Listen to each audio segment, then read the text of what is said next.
Good evening, everyone. How have you been? Hope you had a great weekend. Once again, we are so excited to come your way with Biz Bites.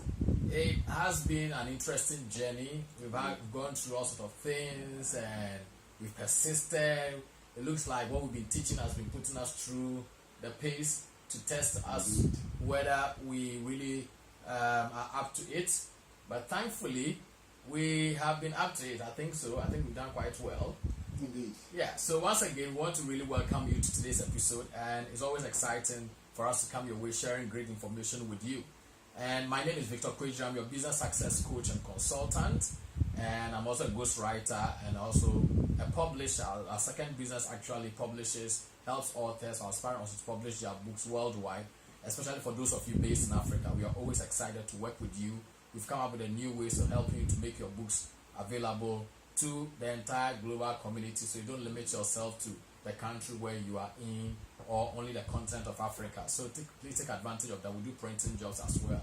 So yes, it's great to come your way, and we are looking forward to another exciting episode. So please introduce yourself, Rex. All right, my name is Rex with Sam, or Rex in short, and I help businesses, entrepreneurs with their business strategies and systems to help bring about expansion and improvement. I also help create digital opportunities through social media, digital marketing, and branding consulting. I'm also a speaker. Awesome. Great. So last week we did have a very interesting one. Today is our 10th episode, right?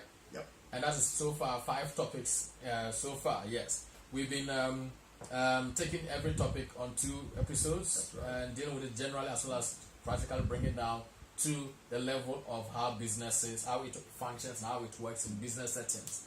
And we believe that from all the feedback we've been having, it means that it's really been means a lot to you guys, and you've learned a lot from it. And we have also enjoyed the journey as well, because it always makes us to go back to our notes and check it to see, if there's any additional information we can add to it to make sure that we deliver the best and deliver quality to you.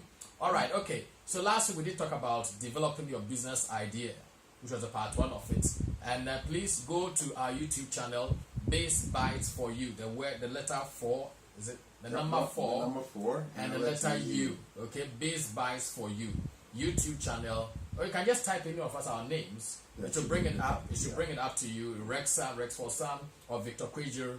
It will bring it up to you so that you can have access to all the previous episodes that we've uploaded. And please subscribe to the channel so that any subsequent episode, you'll be one of the first people to be alerted. So you can go there and have a download, get information, and enrich yourself. All right. Let me help those people who are joining us for the first time. Even though this is our 10th episode, some of you here for the first time. So at least give you in a sentence or 2 what Biz Bites actually is. Great, yeah. Well, with Biz Bites, we're actually sharing insightful business tips to help you start or get moving on your entrepreneurial journey. At the same time, sharing business strategies to also help you to improve your existing business. And we do this in bite sizes. This is why each episode, when you go to YouTube and check us out there, you'll find solid, pertinent information that is given to you in just a short space of time. Thank you. Great. All right. So as we always do, we always bring up a few of the questions that have come our way during the week, and we pick 2 of them and try to address them briefly before we go to the subject of the day. And today's we have the first question, which is, do you need to check around for prices before setting yours? Yes. I'm answering that. Okay, so you take the next one. Yes, because last week I did talk about how to set your price. Make sure your price is within the range of your customer, your target group and everything. And we want to look at the fixed cost, the variable cost, and oftentimes what we always forget is the labor cost. So you want to make sure that you put all of them together to make sure you get the right kind of costing that should help you be able to maximize or get the best out of what you're offering. Because the business is for profit. And if you don't charge the right price, you are not going to be able to get the amount of profit that you need to help you to grow. At the same time, if you overcharge yourself, you are basically putting yourself out of the competition. However, there are still different strategies of how to go about it. You can decide to charge yourself a bit higher but increase your value. Okay, add a few more things, throw in a few more things that will make you to be able to deliver value, and people will still want to come to you because they can get more for what they are paying for. So in answer to the question, do you need to check around for prices before selling yours? Yes, you need to check around. I mean, if it's a completely new thing that you are bringing on the market, then of course you can go in just like that. I mean, and you determine the price. All right, and oftentimes you have done a bit of survey to see what are potential clients willing to pay for it. Now, there are certain situations also where when you come into the market, realize that the market's already there. All right, the price already there, and you are producing similar stuff. You want to be very careful, like I said, right from when I just mentioned about what we discussed last week. You want to look at yourself. Okay, if am I going to be a market leader, a follower, or I'm just going to be somebody who is just going to be like what everybody does? Okay, so you can decide to go in for a bit of a higher price by adding more value to it. Throw in a few more things that'll make it more exciting, and that'll make people see that yes, indeed, they are getting more, even if they are paying slightly higher. Or you could decide that in the initial stages, one thing you want to avoid is changing your prices often. You don't want to be doing that. Okay, price strategy has to be very, very. Look at for instance. Yeah. I mean, I remember when before Facebook bought WhatsApp, initially they said it was free, like just 69p or $1, and people were screaming. It's not as if people can afford $1. Almost everybody can afford $1, but just because all of a sudden that it was introduced, it just caused mayhem, and you want to avoid that. So what I would say is that yes, you can check prices around. Right. But you want to check with your strategy and see where do I want to fit myself in the market, all right? And if you can charge, and also after you've done your own cost analysis and see that, okay, I can charge me a bit more lower, I can still be able to make profit. You want to potentially look at that. Or I can charge a bit higher, but I can trade a few more bits. That will make it more valuable to my potential clients, okay? But which means that it's a bit of a hard sell, but you're going to still push it, and eventually your clients will be able to value what it is you're offering. So that really will help a lot there. So I hope this answers your question. You can do it, but you have to look at a whole lot of range of factors to see the market, the competition, your costing analysis to see that the costing is within a particular reasonable size, that a level that you can be able to get profit or not. At times you can even go in at a loss to start with, as if you have got some money to spend. Go at a loss, then eventually grow the business and increase it. I mean, Facebook and Co., we all know that they all started with they were charging nothing. And now they are squeezing all of us out. All of us are there paying so much for Facebook ad. They don't want to show ourselves. They want us to boost it before they even show it. Making so much from us, But hey, that's strategy for you. That's business, All right, great. Awesome. Great stuff on that one. So I hope you've got all your answers. If you still have any more questions, please send them in as well. Great. Of course, Victor is happy to come and help you put a pricing strategy together as well. We're always welcome, yes. We're always very excited to do that. Let me look at the second question, which is asking, how do you segment or target a market for your business idea? I would start off by saying that as soon as you have the idea, you've got to ask, who is this idea really relevant for? What's the problem am I trying to solve, or what solution am I trying to bring? And usually pertains to some aspect of society. You're solving an environmental problem, or a transportation problem, or creating convenience. It could be any of these. So as soon as you think about that, next thing you think about is who would really benefit from this. En masse, yes, but to be more specific, who will be the people who must have this? That's how you got to think. Who must have it? And that's what really determines who you're going to first start looking at. Because obviously, the strategy you adopt, the method you adopt in reaching people is different for each type of audience. So again, ask yourself, who is going to benefit the most from this? Who could benefit from it as well? Or who should benefit? And once you've been able to categorize them that way, then you know what strategies you're going to use to be able to reach these different types of groups. Awesome. Awesome. Great. All right. So we go into our first point for today. Please, can you share with us your... Today, we're looking at developing a business idea part 2, and last week we shared a couple of interesting things, and I want to build up on that today. But first thing I want to say is that an idea can quickly filter through your mind, and the next minute it's gone.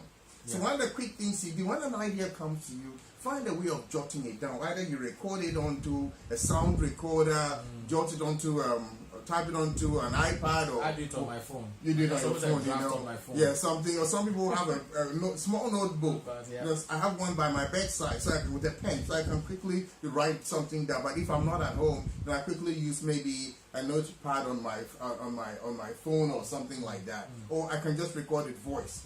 So once you've got, why is that important? So you don't lose the moment. Yeah. Then the next thing you try to do is build around the idea. Okay, it's an idea. Sometimes it's fleeting, sometimes it's sketchy. I need to put some more flesh onto these bones. And so with that, then you now start asking yourself, where can I get more information? Yeah. And there's a plethora of resources today that can help you do that. And you can go on the internet, obviously. Depending on the subject, you can read about it from specialist magazines. I remember when I wanted to learn a lot about the airline industry, I picked anything airline. Even if I had plane crash, I wanted to read. So it gave me a lot of knowledge about airport management, planes themselves, and all the other stuff. And it's the same thing you would with whatever it is. Just gather as much information as you can about the subject. Today, YouTube, depending on what the subject is, YouTube can also help you to know a few more things. One of the largest universities you can find there. And a couple of things you've got to ask yourself when you're thinking about that. Who are going to be the players? Is this something I have to do by myself? Because what you can do by yourself, you can rely on yourself, you can depend on yourself. But if you're going to depend on other people, are they available? Maybe they are not available even locally. So do people have the kind of skills? How long am I going to be able to have them? Not a friend who is passing through, who is an expert neurosurgeon, or I can help you for 3 months. What happens after that period? So these are things you've got to think through carefully and ask yourself, are there going to be other stakeholders? I know you're going to be talking about some other areas, so I'm not going to encroach on some of that. But then you now even ask yourself, who are going to be the types of customers? What kind of customer relationships are required? What will be the revenue streams that have you got? Ideas are brilliant, but is there a revenue model attached to it? Can you make money from it, or it's just a nice, brilliant, oh, you came up with the most phenomenal idea, but you can't make any money? Then it's not a business idea, it's a fanciful idea. So think through these things carefully. Will it create value? If as you gather information, you get a better sense of what you are trying to do, what the challenges may be, the solutions to those challenges, and you can move the process forward. Awesome. That's a very important point, and I hope that you really gain something from it. And I want to believe that you will go back, maybe sit the whole time, listen to it again, to be able to fully appreciate what it is we are sharing, because they are very valuable resources. These are some things that people pay us to really, deliver it to them in training sessions as well as one-to-one coaching and stuff. So hope that you take advantage of it. All right, okay. My first point for today is you want to check in developing your idea. Okay, you want to check, is the industry I'm entering into, is it a regulated market? I mean, there was a time a customer came to me, a potential client came to me. Oh, they want to do this particular thing. They want to produce a particular kind of T-shirts and stuff, and they want to put the business logos and stuff. I said, I'm sorry, but do you know that those businesses, they own those logos? You cannot just go and get somebody's logo and just put in a T-shirt and start selling. That is serious contradiction, and you are going to get yourself into trouble. At times they'll just wait for you to become profitable, and they just come in with an order, cease to desist from doing this business. So you want to make sure. And is it a certification kind of business? For instance, I know in the UK, for instance, if you really want to practice as an electrician, as a plumber, you need certain certifications. Right. You cannot just go and say, just because you know electronics, you can just tout yourself as an electronic person who you learned it from your grandfather. And you start doing it. You've got to go and get the basic certification in place to make sure that you qualify, because in the event of anything, it is going to come after you. All right, and in the certification, you want to make sure that you are insured as well, so that in case anything happens, your insurance can be able to take care of it for you. So it's very, very important. Some businesses need certification licensing. Okay, some of you too, and these things, the most important thing I want you to really consider is this: if it needs that, and I don't have it now, all right, is this something that I can cost effectively take my time, go through it, and pay for it to get it? Because if you don't do it and get it, if you get it, it adds value to your business. Even if it's not a particularly regulated kind of industry, every certification adds value. because it shows the clients that you are professional. You've got some kind of knowledge behind what you are doing. It's not just some kind of head knowledge or something that you guess what. So it always adds value. So you want to check and see that, is it cost effective? Is it something I can be able to do? If it's some kind of licensing, so especially for those who operate restaurants, if you want to go into food industry, yes, you can cook from your house, and you might get, certain places you just need a food and hygiene certificate. But oftentimes, if you're going to go into a physical restaurant, you need a certification. For instance, I know there's places you need A3. There are certain places you need different kind of certification to be able to practice, to be able to start selling food. Okay, so it's very important. You want to check the industry to see that if there's certification governing that particular kind of industry. If there is, are you ready for it? If you don't have it already, then maybe you want to begin to part of your investment in starting the business is putting yourself through the training or whatever it is to be able to get a certification to help to add value to you and position you to be able to do business well. Licensing, patenting, trademarks, copyright, designs, and one very important thing, these are all very crucial, and you always want to make sure if you are coming up with something unique, patent it, please. Don't just leave it to chance. Okay, and oftentimes you can just go with the basic patenting and it's not so expensive. There are certain situations where you don't even go for the full patenting, but go for a kind of partial covering, okay, to help you. If you don't do that, people will just copy you, and by the time you realize it's all gone. There's this common story that's being told of the jeans. The guys who came up with the jeans, they never patented it. Right now, they'll be billionaires sleeping, and every idea, everything that you come up with, if it can be patented, please do. Even if not, even your name. I always like to go for logos with the names in it.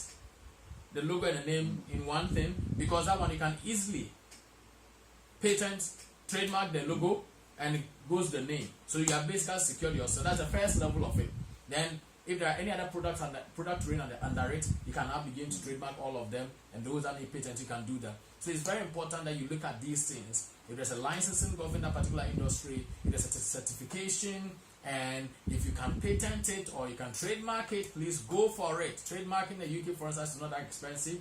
Normally, you do the trademark, the UK one, then you go into, if you want to go global, go the EU one, then you move World Trade Market one, and all those type of things. But we can also advise on all these things. Anyway, anytime you need help with that. So please, look at these things when you are developing your idea. Don't just jump out there and get excited and just go.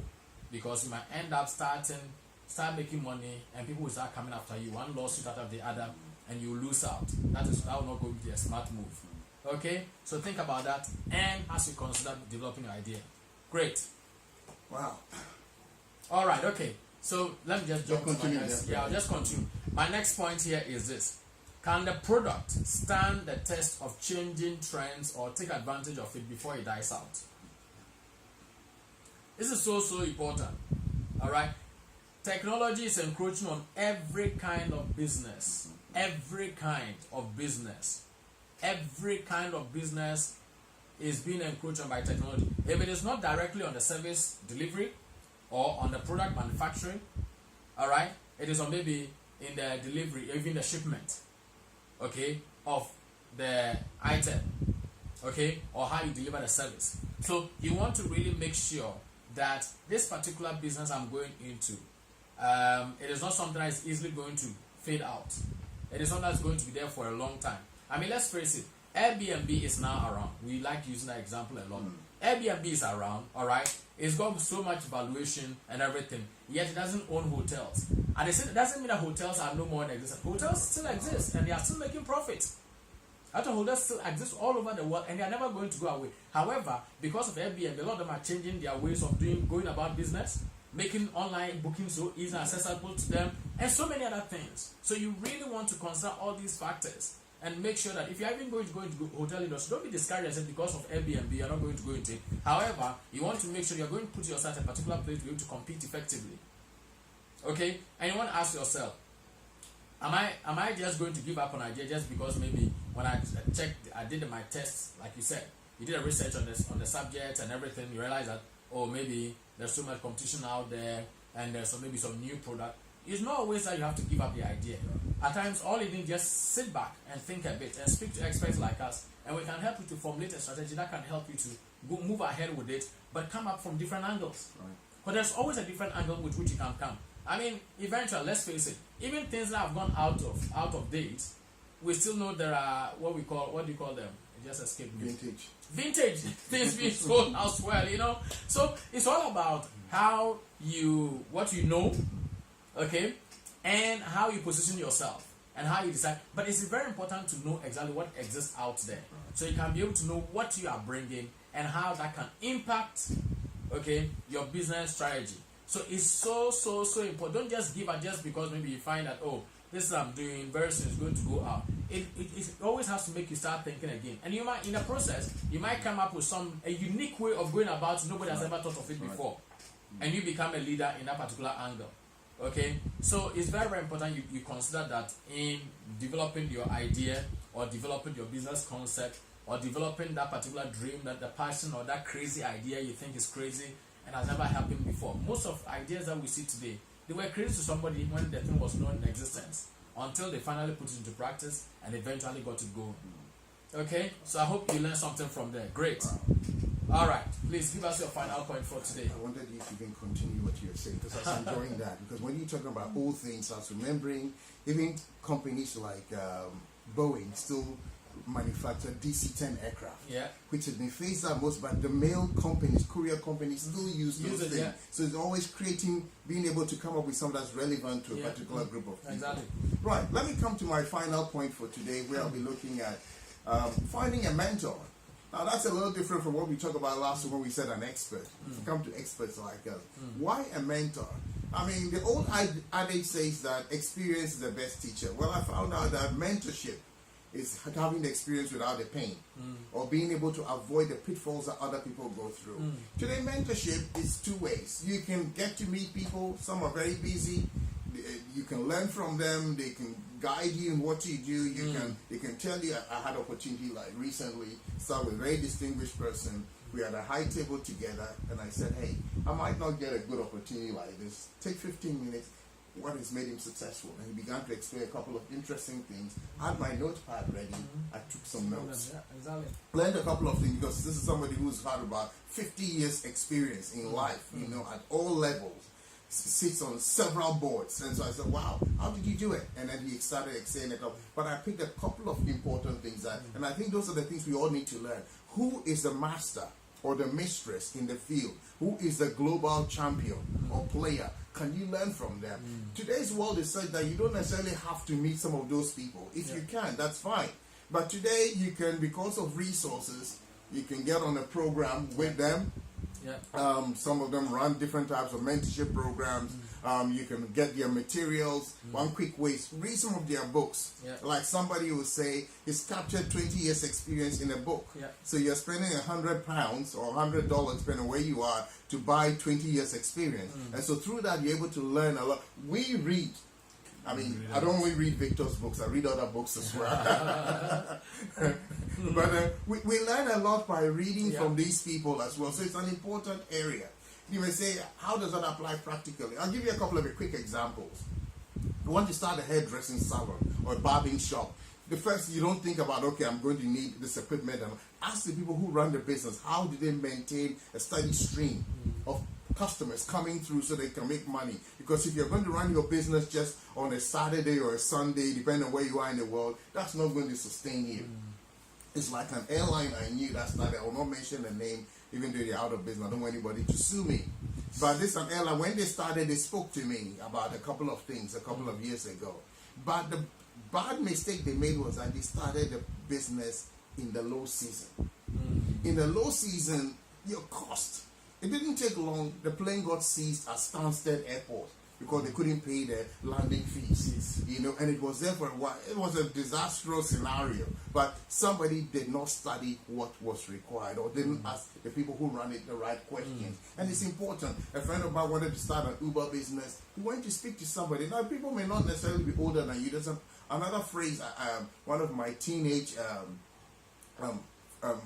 colleagues will talk about. I call her a colleague because she's so well versed in what she does in business. And she says, Listen to the wisdom of elders. Now, elders is not just about age. It's about people who have been there before you in that particular area. There's so much you can learn from them. You're running a catering business. Don't just say, I'm good at cooking. There are, as Victor was saying, there are certifications and stuff like that you're going to need. So you just get, you're not careful, you have your fingers burned. Please, whatever business you want to get into, don't think you know it all. Speak to somebody who's been there before. You can't get direct access to them. There are materials out there that you can pick from. Awesome. Thank you. Awesome. Great. All right. We want to believe that today, too, once again, you have been really informed. Kind of delivered 4 solid tips to you, and want to believe that it's going to help you in your quest to develop your business idea, or to, if you're already an existing business, how you're going to make sure you get the right things in place. Because there are certain times you might have started wrongly, or I might have started without taking note of all these things. As we tell you, we expect that by wisdom and being strategic thinking, we want to believe that you take the opportunity to go ahead and get things, in the right place, so that eventually you don't find yourself wanting when maybe the law calls on you, or the HMRC or the tax officers or anyone who is maybe responsible for that particular regulation market comes after you. Okay, so really encourage you to do that. Wow. Yeah, so that's what else do we do? I hope you've enjoyed the sessions as we've always been doing every week for the past 10 weeks now, and still going. Like we always say, if you missed what we've done before, go back and look at the videos that we've already put on YouTube. What else do we do? Apart from these little tips we give you, you've heard us mention it in sporadic terms, that we offer services. Yes. Business reviews of all sorts. You need business plans, we can help you with that. You need somebody to help you. Social media, we can look at all those things for you. Not just business review, we also train. The business skills, soft skills is so much needed. Cutting edge management practices. Many people are not doing those things. You need them. Leadership, sharpen your leadership thing. Victor Das said, I do it local, international. We speak at events. Coaching, specialist coaching, management, business coaching, we do all that. So please, even if we haven't mentioned it because we can't use the time to talk about all the different things we do, email us. Biz Bites for you, the number 4, the letter U, at gmail.com. Awesome. Thank you. Awesome. All right. Okay. So what we always encourage you to do, go to our YouTube channel, Biz Bites for you, and let the number 4 and the letter U. Biz Bites for you. Watch all the previous episodes. We've done 10 episodes so far. This is a 10th one, and we hope that it's going to benefit. It's going to really help you. Send in your questions and any comments about today's episode. Like our Facebook page and invite others to watch the Biz Bites show. Make a date with us again next Monday at 8 p.m. British Standard Time. We will be looking at some more business case studies. Very interesting case studies. Next week you don't want to miss next week. You don't want to miss it. We really want to make sure that we really dissect some of these issues and make sure that we come up with, we kind of highlight the most essential things and most important things, that strategies and tips that can really help you to take things forward. We are moving forward ourselves, and we want to believe that you are coming along with us, and together we are going to bring transformation to business world and make great impact. So until we come your way again next time, it is always great to come your way. Thank you so much, and we wish you an excellent and a beautiful week. A profitable one. A productive one as well. Thank All you. right. Take care. Bless you. Bye-bye.